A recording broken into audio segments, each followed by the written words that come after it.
There is a movement promoting our stories, and many of us grew up with a strong craving for images we can relate to. Production teams, writers, creative heads have come together to tell stories, and this podcast is their voice. The themes covered are very relevant to the Black community, and anyone concerned by the social and racial injustices that are in place to stifle this voice. The Pan-African voice is not easily heard, and here we talk about our movies, that film or doc which you heard about but didn't get to see. What was the story? Where can I watch it? It now has a voice. Tune in. We walk you through these stories and interview the filmmakers. Welcome. Karibu sana. Karibu sana. And starting right on the lens. Ready?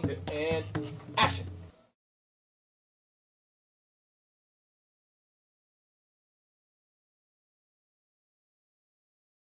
Thank you so much, Xinyan Yu. We're here in her apartment, Washington, D.C., and we're here to talk about your first feature documentary, which is Made in Ethiopia. And just for the audience out there, a little bit about the documentary. It's shot over 4 years, and it's a little over an hour and a half, where we basically join an industrial park in a few kilometers outside of Addis, which is primarily run by a Chinese manager, Motto, and you follow her story and the story of Workinesh, a farmer who's nearby the park, and an employee, Beti. Yes. Right? So welcome to the podcast. And for the audience, I wanted to introduce yourself. Like, tell us a little bit about who is Xinyan, why are you making this film? Yeah, so I've been a video journalist for almost 10 years, mostly with BBC News. I started as a producer in Beijing, mostly just covering breaking news across Asia Pacific. Along the way, I developed a lot of interest in, telling stories about human and telling story about China, which is a country that was going through such dramatic changes in such a short span of time. So I think I kind of made my life mission to explain China to the outside world.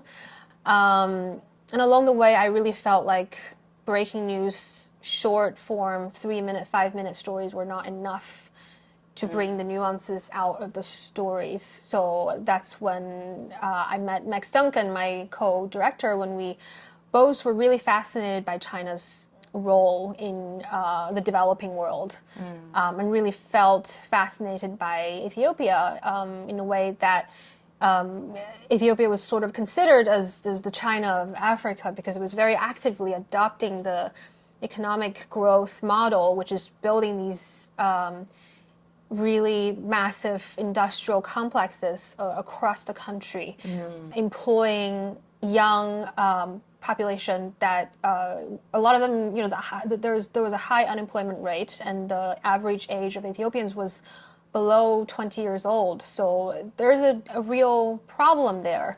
So Ethiopia was very actively learning from China experience. So we're really fascinated by how what China went through in a short span of 20, 30 years, whether that success model can be copied or duplicated in other developing countries. I see. Okay, yeah. And I think you pretty much answered my first question, which was why Ethiopia? And so you're saying, like, from China's perspective, they really do see Ethiopia as a Chinese version of Africa in terms of its economic situation at the moment. And that's why you chose to do the documentary there. Is that right? Yeah. Okay. And so, at the DC Docs, which is one of the festivals where you were featured, the documentary has traveled widely, Sheffield, amongst other prominent festivals. I see you wearing Tribeca. So it's really been featured globally, and also is listed as being made in the US, Denmark, UK, just to name a few of your locations. Can you speak more about what it would take, to do such a global initiative? How were you working with producers across the world, and any challenges you faced? First of all, it was not easy to fund this project because people don't really experience any stories from China or Ethiopia. These are both quite remote countries to a mass audience here in the U.S. at least. So it wasn't easy to sell the project and fund the project, but there's general interest in China, in Ethiopia, and in Africa. So we were able to, I think Moto was a character that was really magnetic. And when we have her in a teaser, people are really curious because you rarely see how, the philosophy of Chinese economic development represented in any real human stories. And you also really rarely see characters like Workinesh, our farmer, the mother of 6, and Beti, the factory worker, really, showing people a very complex image of people who are experiencing such rapid industrialization. So in the end, it's the 3 characters that we have that really spoke to people.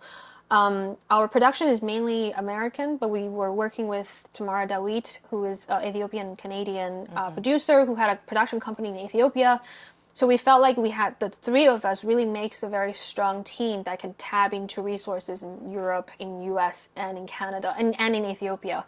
So we were able to get lots of funding from the US, mostly from foundations and that are interested in international development, interested in China's role in the developing countries, but also in Europe, where these are countries and powers that had played a very important role in Africa before. They're really curious about what China is doing right now. And so we were able to work with the Danish Film Institute, which basically funded our post-production. That's where we met our editors, and we also did some of our post-production in Madrid, in Spain.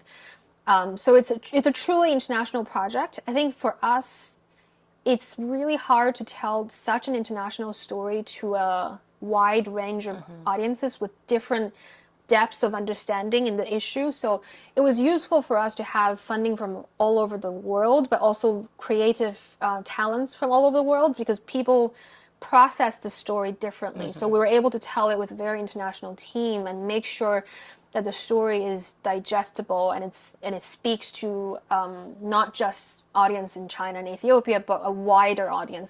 It's a story with universal values. So that was really helpful to have an international team. የኢትዮጵያ ብልጽግና የሚወለደው በልጆቿ ትጋትና አንድነት ብቻ መሆኑን አንዘንጋ። The country needs more jobs. We create almost 20,000 job opportunities. ራሴን እችላለሁ ብዬ ወጥቼ የቤት መመለስ ብዙም ደስ አላለኝም። ለዛ ነው跟我们国内当年那个时候是差不多的。一样的啊。This is the first park in Ethiopia, just like a small city. It seems to be unbelievable, but I have to believe if I listen to you. Faster, run! We're gonna create another 30,000 job opportunities, but we're just waiting for the land. ፓርኮችን አስፋፍተው እንግዲህ ገበሬ ስራ አውጥቶ ወደሱ እንዲያድግ ወደ ኢንዱስትሪ እንዲያድግ ነው። እኛ ገበሬ ለቆ የት ሄዳል? እኛ እርሻ ነው። የኛ መፍታችን ይከበርልን ነው። አንተና አይኔ ምንም ሁሉም አንድ ላይ ጋራንቲ ነው ባዜጋ ኖ We know there are some challenges. Some are not willing to work overtime. Some of them are inefficient.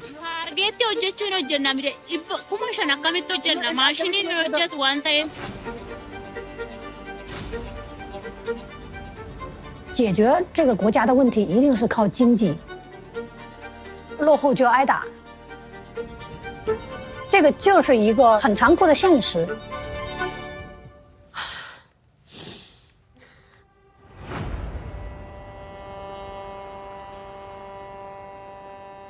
And as you were saying earlier, different people took different things away from that story, right? And speaking about Moto, the main character, who's also the manager of the industrial park. Tell me a little bit about what you were envisioning her impact to be on the audience, although we know it's varied, but and also like kind of what she represents for you. Yeah. Moto is a very interesting character. She's not one-dimensional. She encapsulates so many concepts about a Chinese woman who's very determined, driven, maybe sometimes out of touch with the society. So it's really hard to define her in one way. But what's really clear with her is that she has this very infectious passion for, she grew up in a not so rich family either, and so she grew up in a not so rich family too, and growing up with poverty made her realize, okay, sometimes it takes a generation of people suffering. They work in factories. My parents work in factories as well. It does take some suffering for others, their descendants, people who are their children, to enjoy the fruit of their hard work. So she believes in this idea that you need to taste bitterness first to be able to. You need to taste bitterness first to experience sweetness later. This is a very Chinese concept. Okay. That some of us suffer so that other people can enjoy.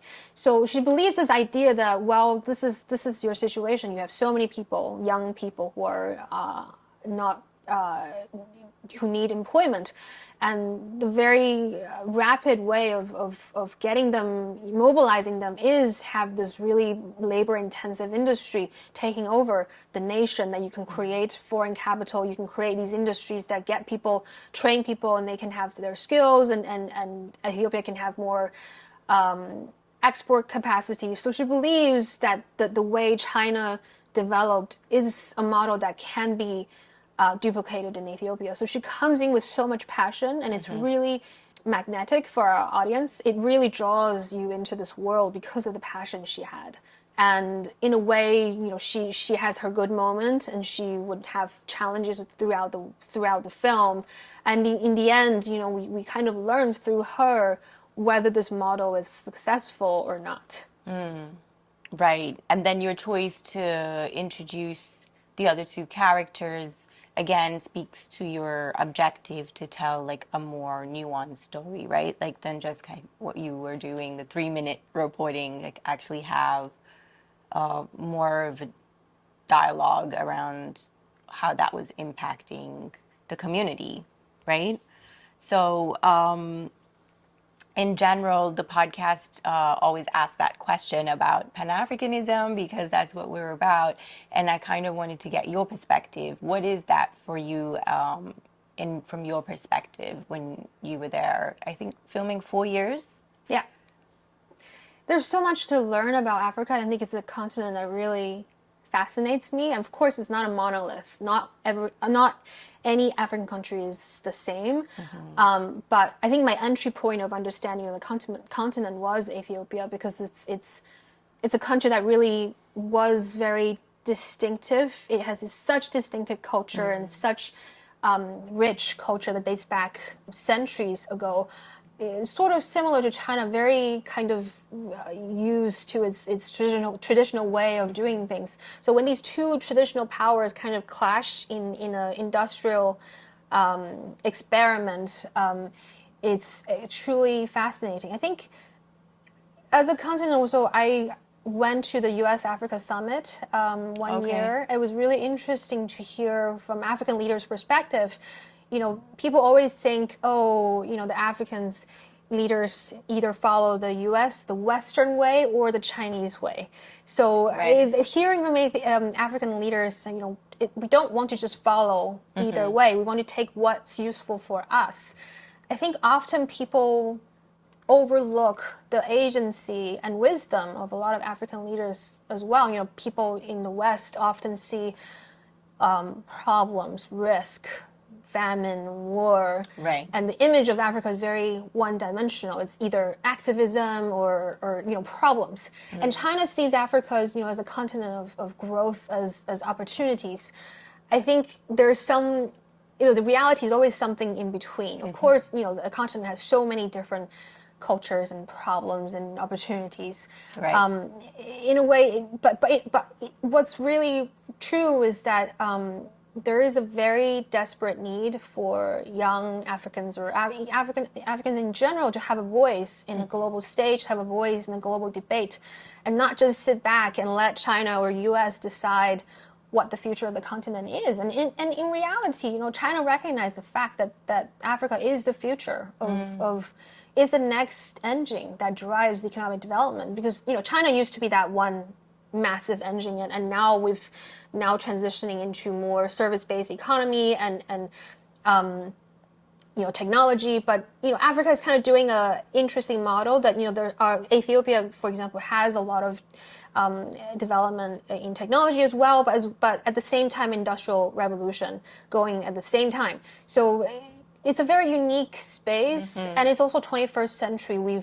The entire humanity has developed new ideas of what sustainable industry looks like, sustainable labor industries should look like. So it's such an interesting ground to see how sustainable development should look like in the future. So I'm personally really fascinated by what that future means. And of course, Ethiopia now is still struggling with a civil war and a lot of ethnic conflicts. But in a way, you do see when a nation mobilizes and their resources together, what it can do. Right.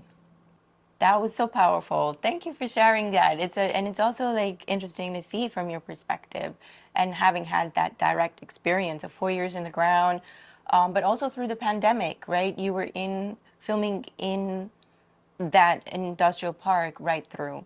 So not all the way through though, only okay. afterwards, because it was hard to take a break. Because the workers were living and working in the factories. They were basically told that they can either locked in. They can either live and work in the factory, or they have to take minimum pay and go stay at home, which is something that a lot of Chinese people went through, but it was really tough on Ethiopian workers. Okay.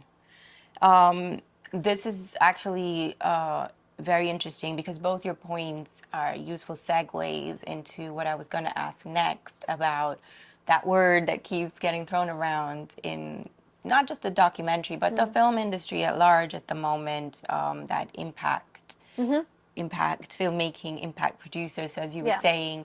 The 21st century models are evolving and changing into new concepts, and at the heart of these concepts we're seeing a lot more concern for our environment in general. But what does an impact producer mean to you, and in the context of your film?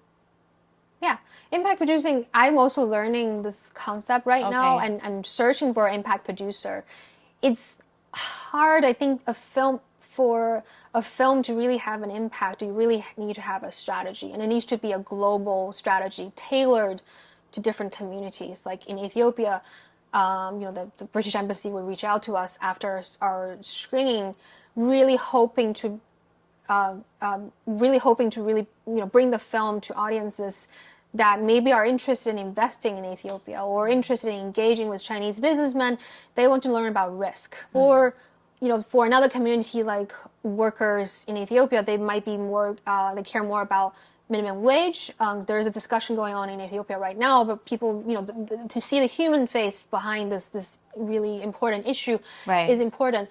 And in a country that are seemingly less relevant, let's say in the US or any country in Europe, it's more about there are many communities that are here that are underrepresented. There are people of color that are suffering from the same things, from working in Amazon warehouses, and people who are going through gentrification in Washington, D.C. They can see very similar experiences that Workinesh, our farmer character, and Beti were going through. So they see the universal values in this film, and when industrialization comes, when gentrification comes, and how do people react to it. So the impact producer really needs to be creative and think beyond the story itself, and ask themselves, okay, what who can this film really speak to? What are the Yeah. universal values this film represents? And our film really emphasized the idea of women, what their experiences are like going sure. through industrialization. And women are complicated. We're also mothers. We're also taking care of and your relationship with the husbands and your relationship with your families, your ambition. There's so many things that can speak to everyone in the audience has their own personal experience, and they take different elements from the film to respond to. So the impact producer's job is to identify, okay, who are our core audience, and who are audience that really need this film to be a conversation starter. And on top of that, having a budget and talk to the right organization that would potentially fund a campaign and the impact campaign like this is really important. It is a relatively new concept, but I think documentary filmmakers really need trained impact producers who understand these social issues and are creative enough to think beyond the film itself. That's also a very interesting perspective, and I like the way that you've honed in on, I guess, the interconnectivity of some of the social issues that can expand your audience, right? So, like you were saying, some of the challenges here can be relevant to African Americans.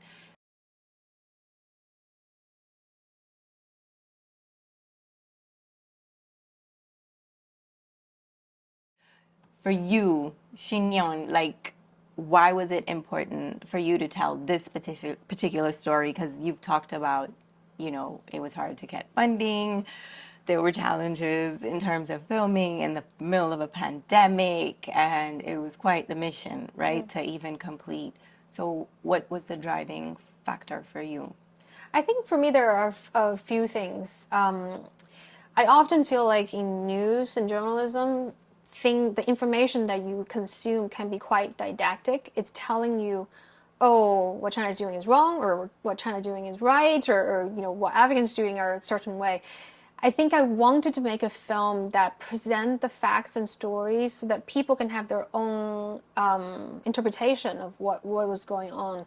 And also because the image of China and of Africa as a continent has been very one-dimensional. It's very media coverage tend to flatten the image and portray the people in certain ways that a person who's working hard cannot be vain, or a manager who's quite demanding cannot have their softness in their heart. But oftentimes in reality is much more complex. So I wanted to make something that is that really gives people that layers of a truth that help people understand that it's not a black and white story. Because oftentimes that's what you see in news. I think that what was driving the my intention. Some people, when I was a journalist, people always joke there are always only three kinds of China stories: big China, weird China, and bad China. So if you look at the news coverage, it's like there's only three things that people are interested. But this film is very very much we wanted to make it make something that is really hard. Audiences feel the struggles of our characters going through such dramatic changes, and it almost make people can put themselves in their shoes and see what really are their options, what's driving them to make decisions like this. Okay. That's what really drove us to help bring nuance to the conversation. So really just present the story in the most unbiased way for each person in the audience to kind of connect in their own way, like what you were saying earlier, in terms of the audience's reaction being unique. So for you, I guess the driving force was just to create that human connection in such a complex environment, right? Okay. Yeah, and also because, China, Africa, Ethiopia, the ideas of these nations are very far, very alien to a lot of, audiences maybe sitting in Istanbul or sitting here in Washington, D.C. Some people may not even have the basic concept of it. So how do you draw all these audiences into such a complicated story and make them care? Okay. Not a 3-minute package is going to do that, or a short story. It has to be something that really speaks to the universal values that people care about. So I think what really distinguished this film is that it's an evergreen story. 10 years later, if you watch this film, it's still relevant because it's still a struggle that many people will still feel. Because a lot of developing countries are trying to figure out a way to lift people out of poverty. So the story is still evergreen. But if you look at a 3-minute news story, 10 years, 3 hours later, it may not be relevant anymore. So that's why what really drove us is to make a story that is going to keep starting conversations and starting debates and get people to think about these larger issues of what prosperity means, what economic development means, what are the costs of industrialization, and what are the suffering and the choices that people have to make to reach, prosperity. Yeah, and speaking to that globality of your production, can you tell us about how it was working with all the various production houses you collaborated with? Can you give us any figure of like exactly how much it cost at the end? We still haven't closed our budget gap yet. Okay. It's really hard to raise money for independent documentaries, especially for a documentary that is about, like I said, two countries that are not really, what people care about every single day.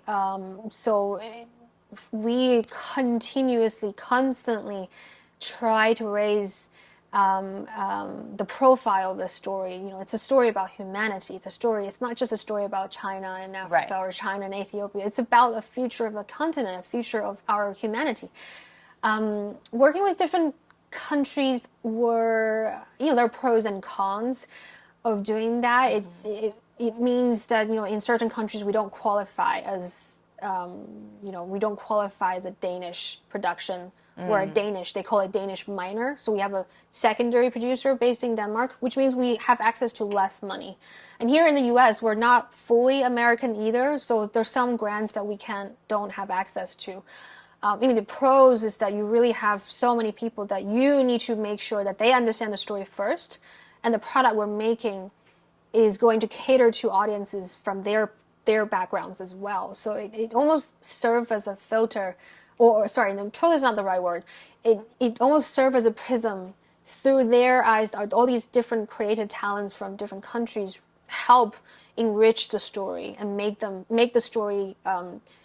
that the story speak to a larger audience. Right. Okay, then maybe let's speak to the longevity of the cycle that you're hoping this project has. I know you mentioned, it being used for research as well as case studies. Is that like what you're looking to do now? Yeah, so usually films start their impact campaign maybe a year after the festival circuit. So festival is sort of a way to generate general interest. Among documentary makers, in cities like DC, it's almost like a sampling of all your audiences. Once you have a good idea of who your audiences are, who respond to the film, then you design an impact campaign. Then you take the film to smaller communities that really need the film and that the film really represents. So next year is when so we just started in June, premiering in different cities in the US, in South Africa, in United Kingdom. We have a rough idea of who are the people that are going to really care about this story. So now we're searching for impact producer to try to tailor our campaign towards different communities in different countries. Okay, and maybe could you give us some examples or share a little bit about the differences in the reactions you've experienced so far? Yeah, there's some interesting. I think Washington D.C. was one of our most effective and really popular screening. I was sitting in the back.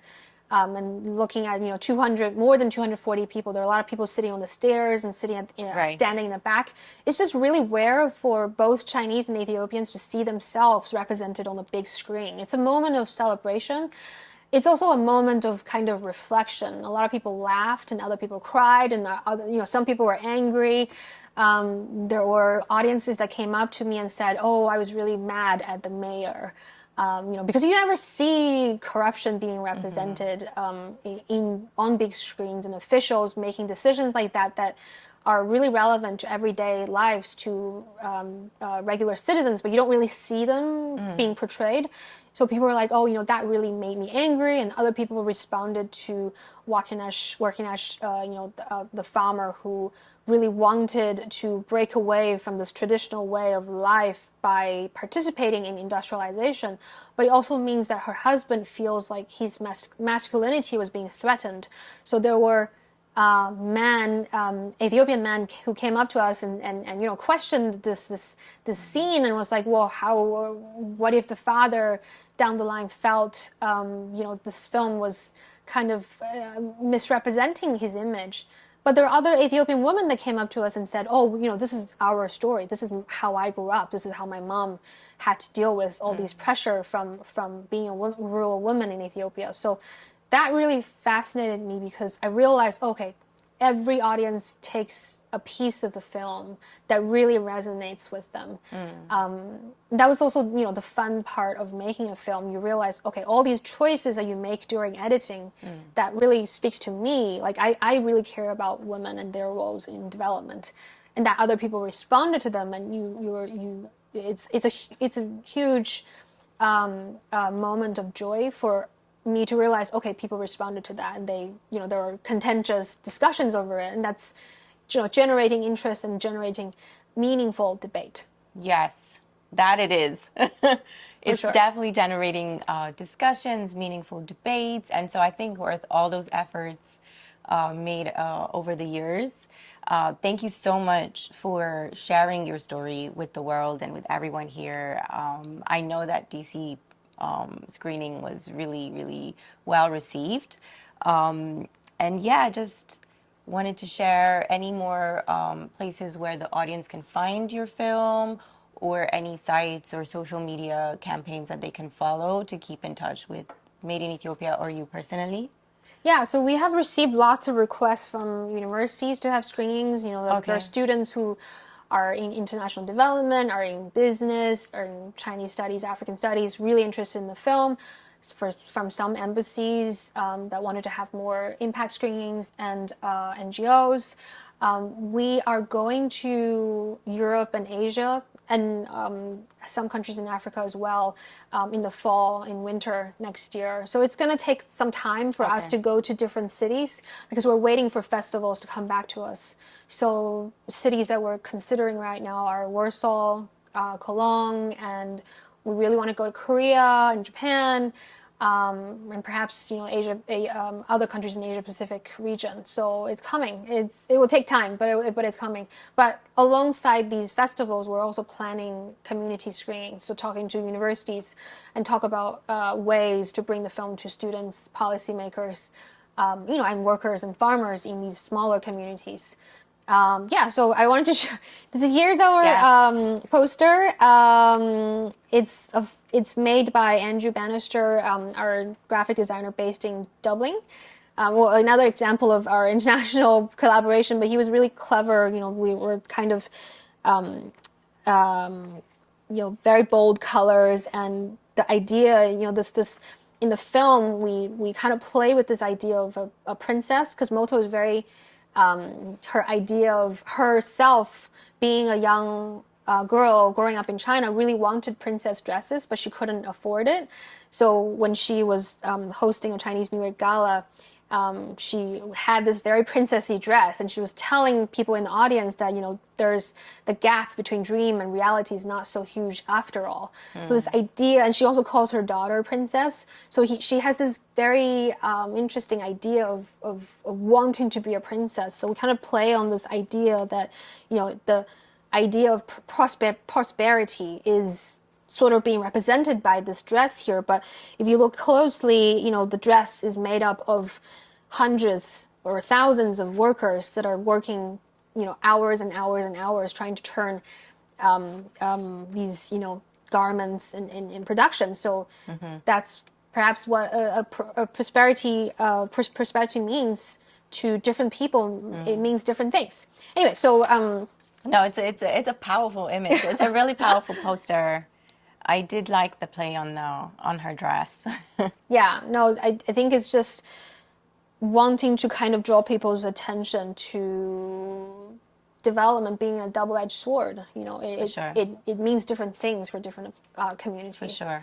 And I do want to mention that for any future screenings, our website is madeinethiopia.film.com. Okay. We'll have our information there, and we also have our social on Instagram and Twitter and Facebook. Yeah, it should be easy to find us. Made in Ethiopia film. Yeah, basically.